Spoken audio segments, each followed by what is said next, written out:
She scrubbed the floors while others closed million-dollar deals. No one looked at her twice until a call came through, urgent and foreign, with no one else around to answer. Against all odds, she picked it up. That decision would expose lies, racial bias, and the hidden power of someone everyone underestimated. What followed wasn't just about saving a business. It was about shattering stereotypes in the most unexpected way. How could a woman dismissed as just a cleaner become the reason a billionaire kept everything? The night always felt longer when the world had already gone home. For most, the towering glass building downtown was a place of power, where billion-dollar contracts were signed, where suits and ties decided the future. But for her, it was simply a place of work. Long after the executives left, when the lights dimmed and the echo of footsteps faded, she arrived. A black woman in her late 30s, carrying a bucket, gloves, and a quiet determination, she entered spaces most people never noticed. Her name was Amara.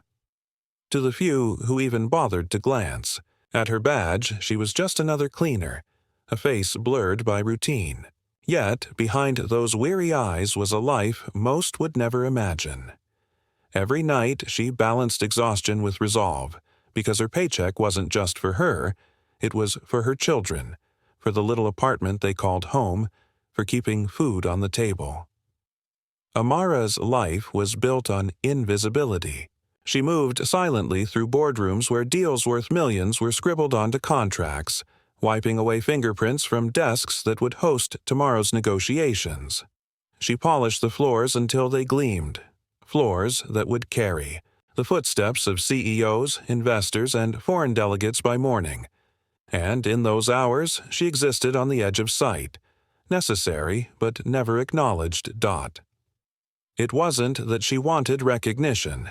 She wanted fairness. Yet even fairness seemed elusive. She felt it in the way security guards watched her badge more closely than others, in the way executives passed her without a nod, though she often overheard their names spoken with reverence, in the way her daughter asked why Mommy always had to work at night when other moms didn't. Still, Amara pushed on. She taught her children that hard work mattered, even if the world didn't always reward it, and deep down she believed that doing what was right, no matter how small, had power. But she never expected that belief to be tested inside the very building she cleaned every night. That evening began like any other. The lobby was quiet, the air faintly scented with the lemon polish she carried. She tied her hair back, slipped on her gloves, and started her rounds. The city outside buzzed with late-night traffic, but in here the silence was thick, broken only by the soft hum of fluorescent lights.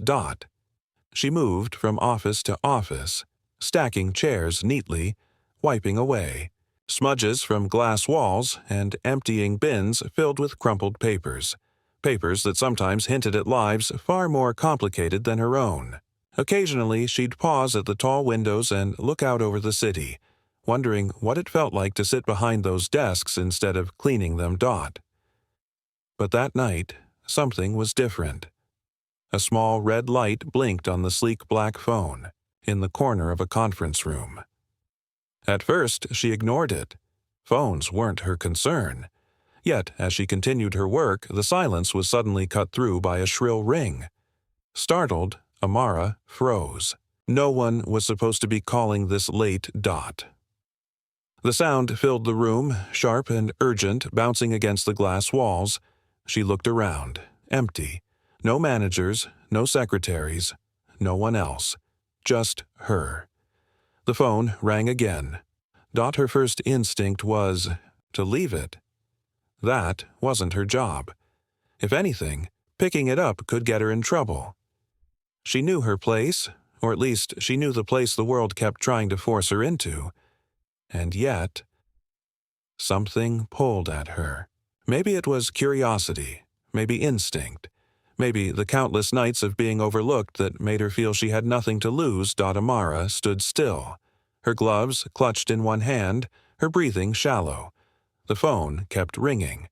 Each chime seemed Heavier, louder, almost daring her to act. She didn't know it yet, but that single decision, to answer or to walk away, would change everything. It would drag her from invisibility into the center of a storm that few people like her were ever allowed to enter. And in that storm, she would discover just how much one voice, one choice could matter, because this was no ordinary call. And the person on the other end wasn't just anyone. Amara's hand trembled as she reached for the receiver. She half expected the ringing to stop the moment she touched it, but it didn't. The shrill sound cut into her nerves until finally, she lifted it. On the other end, a voice spoke quickly, foreign, accented, urgent. She couldn't catch every word, but she recognized enough. A client, a deal, something about deadlines.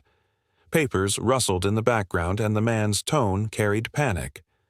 Amara's heart pounded. She wanted to say, "I don't work here," but the words stuck. Instead, she listened, repeating the few details she understood back to him. Careful, steady, trying not to make a mistake. She wrote notes on a scrap of paper from the bin. A name, a company, a time difference. The man sounded relieved, as if someone had finally heard him, and just as suddenly as it began, the line went dead. Amara stood frozen, clutching the phone. That should have been it. Just an accident, a strange moment in an otherwise ordinary night. But the following morning, it wasn't ordinary anymore. By noon, whispers spread across the building. Executives stormed in and out of glass-walled offices, voices sharp and tense. A billion-dollar client from overseas had nearly pulled out of a deal because no one returned their call. The only thing that saved it was someone picking up. A cleaner. At first, Amara tried to stay invisible, as always. But invisibility doesn't hold when eyes are searching for blame. By mid-afternoon, 2 managers cornered her. Their tone wasn't gratitude, it was suspicion. Why were you near that phone? How did you even understand him? Are you sure you didn't interfere with something you shouldn't have? Each question was sharp, accusatory. Amara tried to explain. She was the only one there. The call wouldn't stop. The man sounded desperate. But instead of recognition, her words fueled more doubt. A cleaner had answered a call meant for executives, and in their eyes, that was a mistake. It didn't matter that she saved them from losing the client. What mattered was that she dared to step beyond her place. The weight of their stares pressed on her like shackles. She left that day with her stomach in knots, wondering if she'd still have a job tomorrow. And yet, something unexpected happened. That evening, while mopping the marble lobby, she overheard 2 junior staff whispering. The client overseas had praised the woman who answered, said she was calm, clear, and respectful. He wanted to know who she was. That praise should have shielded her, but instead it made her a threat. The next days blurred into tension-filled hours. Supervisors tracked her movements more closely. Her break times were questioned. Once she found her supply cart searched. And when she passed through the halls, conversations seemed to hush, followed by glances that sliced through her. Amara knew this feeling. The subtle sting of prejudice wasn't new. It had chased her through schools, through jobs, through grocery stores where she was followed by clerks who assumed her skin meant suspicion. But this felt sharper. Here, her small act of responsibility had cracked open a world that wanted her to stay invisible. And then came the meeting. She was called into a boardroom, its long polished table gleaming under fluorescent lights. Executives sat lined up like judges, their eyes cold. One spoke, his tone smooth but edged. They told her she had violated protocol, overstepped boundaries, that she should have let the call go unanswered. Her chest tightened. She tried to remind them. The client was saved, the deal was safe. But they dismissed her words with polite nods, the kind that carried no weight. To them, her action wasn't a rescue. It was an inconvenience. As she walked out of that room, she realized something terrifying. It didn't matter how right she was. It didn't matter that she helped. To them, her skin, her role, her status erased the value of what she'd done. That night, Amara scrubbed the same conference table where her worth had been debated like a nuisance. The irony burned. Her reflection stared back at her in the glass.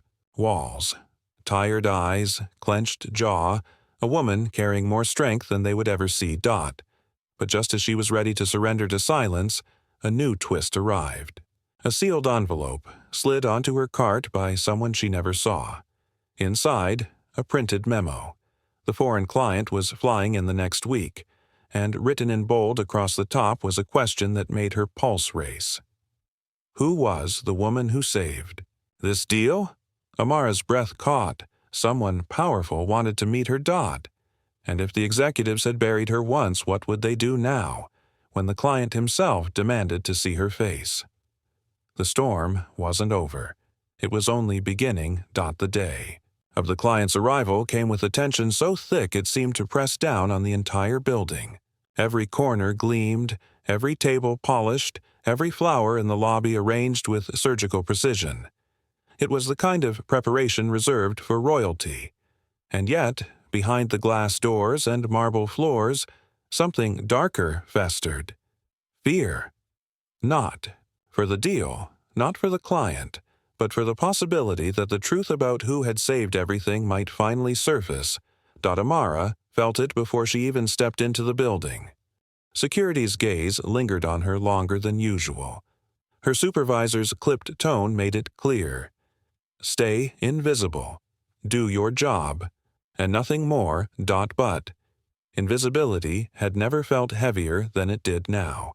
She knew the client wanted to meet her. She knew her name was whispered in conversations where she wasn't welcome.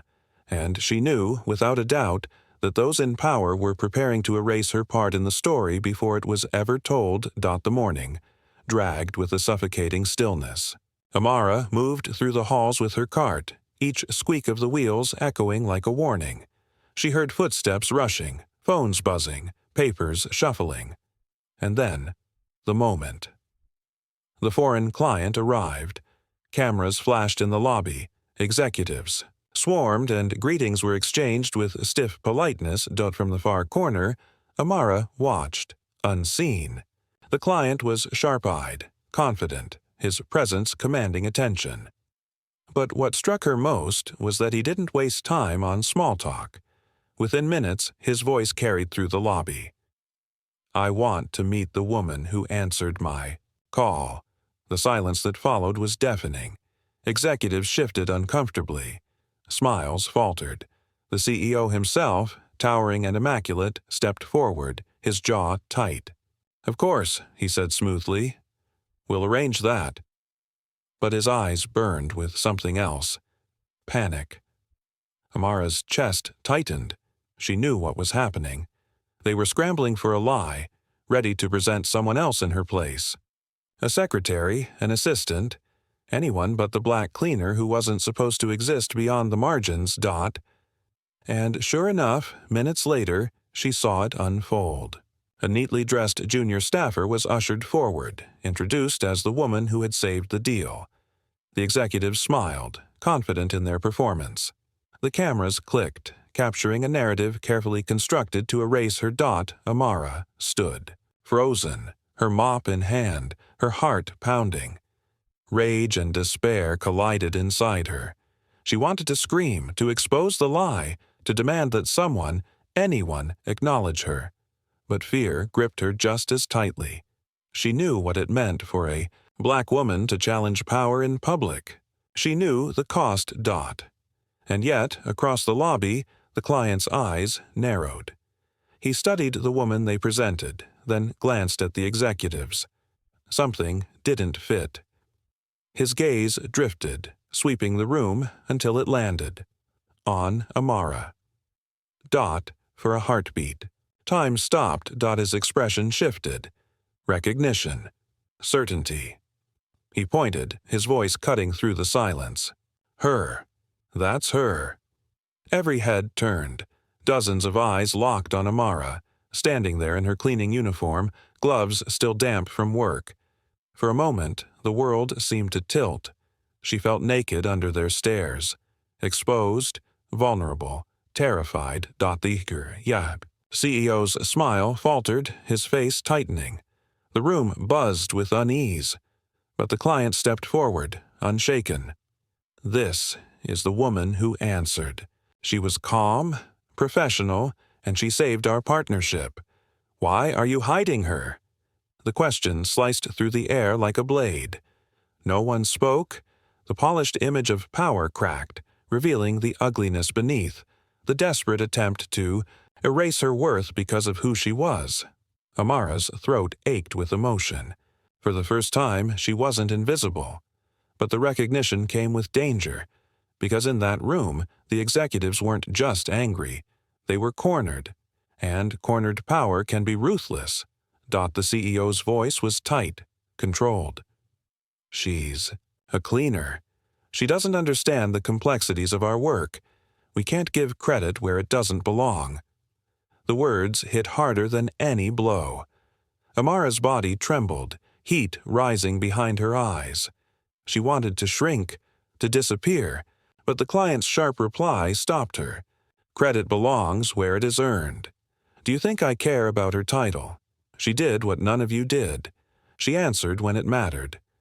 Gasps rippled through the room. Cameras captured every word. For Amara. The moment was overwhelming.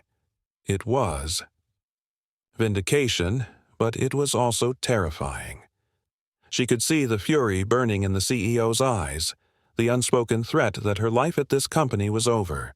She could lose her job, her income, her stability, all because she had dared to be visible. But as she stood there, shoulders heavy with years of dismissal, something shifted deep inside. She realized that this moment wasn't just about her, paycheck, or even the client. It was about truth, about every time she had been overlooked, underestimated, and erased.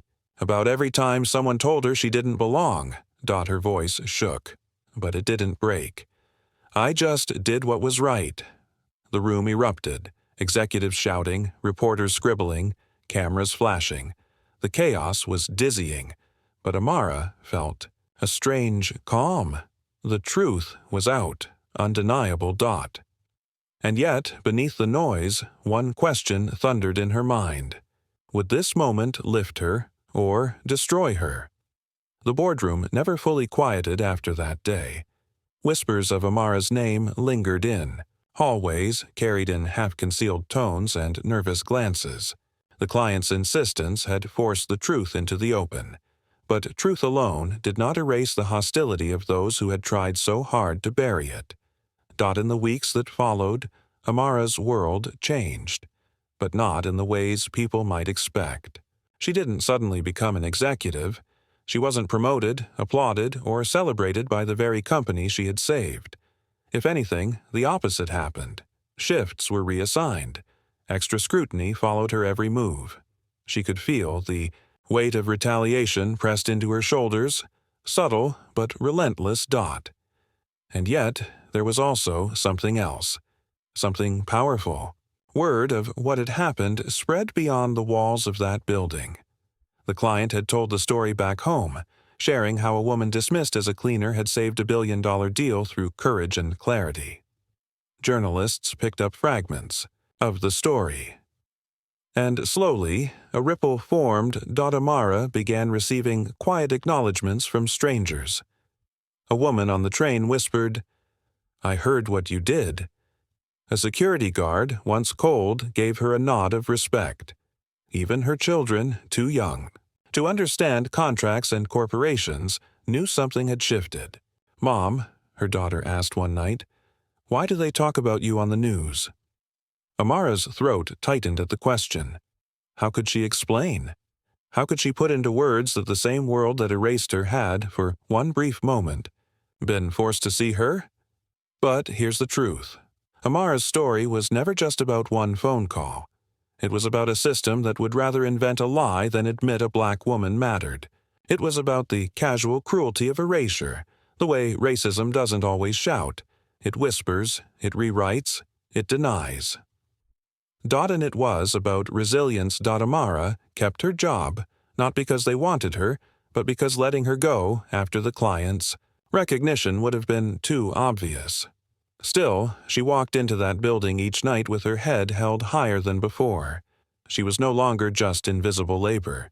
She was proof of something the executives could never undo, that worth is not dictated by skin color or job title. But the impact reached far beyond her own life. Her story became a mirror for others.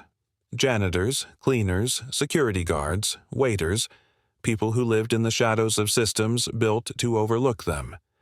They saw themselves in her. They felt the sting of being silenced and the quiet triumph of refusing to disappear. And for those who had never faced such erasure, her story forced a question they could no longer ignore. Why is it so hard to see people until they do something we can't deny? Amara herself wrestled with that question. Nights alone, scrubbing glass walls that reflected her tired face, she wondered why recognition had to come at such a cost. Why her humanity had only been acknowledged when a billionaire's money was on the line. Why justice still felt like survival, not triumph. The world loves to celebrate the exceptional, the one cleaner, the one underdog, the one overlooked worker who breaks through. But for Amara, the truth was bitter. She shouldn't have needed to be exceptional to be seen. She shouldn't have had to save a corporation from collapse to be treated with respect. Her worth was never conditional. And yet, that is the reality so many live. To be black, to be poor, to be overlooked. It means constantly carrying the weight of proof that you belong, proof that you matter, proof that your humanity cannot be denied. That is the deeper wound of racism. Not just the open hatred, but the quiet erasures. The moments when the world looks straight through you until it needs you. For Amara, the incident ended, but the impact never left. Her children grew up knowing their mother had stood in the face of a system that tried to silence her. Her community saw in her a reflection of their own resilience, and for every person who heard her story, there was one less excuse to pretend that invisibility is harmless. Because invisibility is harm. It strips dignity, it denies truth, and it leaves wounds that recognition alone cannot heal. Amara's story asks us to confront an uncomfortable reality. How many people do we pass by, dismiss, or overlook each day, simply because of the roles they play or the color of their skin? How many stories like hers are buried, rewritten, erased, until the world forces them into the light? And if it takes $1 billion deal for us to notice, what does that say about us? This wasn't just about Amara.